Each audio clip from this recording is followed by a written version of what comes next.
नमस्कार, मी निकिता. आपण पाहतायत LS मराठी. पाहुयात महत्त्वाच्या घडामोडी.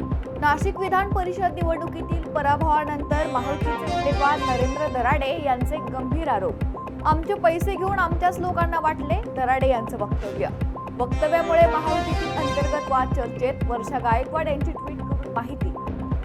उद्धव ठाकरेंच्या बैठकीला 4 आमदारांची दांडी. संजय दरेकर, राहुल पाटील, सुनील शिंदे, संजय पोतनीस अनुपस्थित. राजकीय चर्चांना उधाण. शिंदेंचा षटकार. 6 खासदार शिंदे सेनेत. उद्धव सेनेतील दिल्लीत ताकद घटली. 2022 मध्ये सुरू झालेलं बंड आता दुसऱ्या टप्प्यात. एकनाथ शिंदेंचं वक्तव्य. हिंगोली लोकसभेच्या विकासासाठी हा निर्णय घेतलाय. पाणी प्रश्न असो, शक्तीपीठ महामार्ग असो, यावर सर्व लक्ष दिलं जाणार. कुणी कुणावर कमी नसतं. कुणी तुडवायला आलं तर त्यालाही तसंच उत्तर देऊ. खासदार नागेश पाटील आष्टीकर यांचं वक्तव्य. यवतमाळ वाशिम लोकसभा मतदारसंघाचे खासदार संजय देशमुख यांच्या मूळ गावी चिंचोली येथील आगमनानिमित्त स्वागत समारोहाचं आयोजन. शिंदे सेनेमध्ये प्रवेश केल्यानंतर प्रथमच आपल्या मूळ गावी येत असल्यानं कार्यक्रमामध्ये उत्साहाचं वातावरण. नाशिकमध्ये विधान परिषद निवडणूक निकाल जाहीर. मवियाला एकही जागा नाही.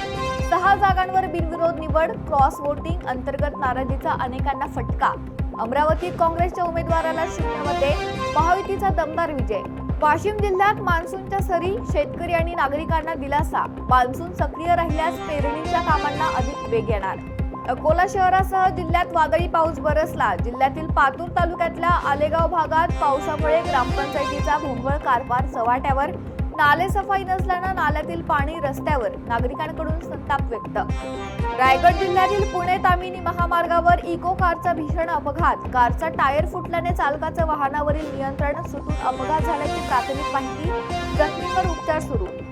पुणे शहरात पालखी सोहळ्याच्या पूर्वतयारीला सुरुवात. पालखी मुक्कामी असणाऱ्या मंदिराच्या बाजूचं अतिक्रमण हटवण्यास सुरुवात. भवानी पेठेत वारकऱ्यांसाठी उभारला जाणार प्रशस्त विसावा. या होत्या महत्त्वाच्या घडामोडी. पाहत रहा LS मराठी.